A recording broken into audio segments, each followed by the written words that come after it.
A guy I once knew, he was in a band, and he was an atheist all of his life. He was really proud of it. He went out of his way to bash God and Jesus every single day. And one day I got the call that he was actually shot in the head. And they thought it was through suicide, but they later found out someone shot him. And they told him that he probably wasn't, or they told his parents he probably wasn't going to live. And if he did, he was going to be totally messed up for the rest of his life, not be able to play music anymore, not have any memory or anything. And I just remember sitting every night in bed and just thinking, what could I have done to maybe bring him to Jesus if he does die today? And it was something that really kind of tormented me, to be honest. And I always cried out to God and asked him why I couldn't. And I got one of the most powerful things I've ever heard in my life. And God said to me, sometimes you can't bring people to God, but when you ask me to come, I will. And when I show them my grace and I come over them with all my grace and love, they cannot deny that I'm here standing before them. And it was something that really changed my life. So every single night from there on out, I prayed, God, please come. Please don't only heal him, but please show yourself to him.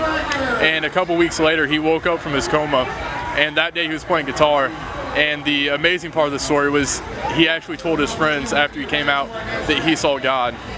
And he said he stood before God and he told him that he'd give him another shot at life, but he has to start living it the right way he wants him to. And for a long life atheist to bash God all of his life, to say that is truly a miraculous thing. And to really see that when God told me if I ask him to come, he will, and he came into his life, that's something that will forever stick in my head and forever change my entire life. So it's all about asking God to be there, and he will always be there. There's so much comfort and so much love that you'll get from God that you'll get from nowhere else, because he gave his only son for us, and there's nothing more that he could have done. I can't imagine anyone giving up their son these days, but the Son of God died for you because he thought you were worth it. And that's just the most powerful thing ever. He loves every single one of you. Whether you believe him or not, he still loves you. And that's unconditional love. So there's a lot of comfort in there that you know he will never go away. He's always there by your side, and you'll always have your back no matter what.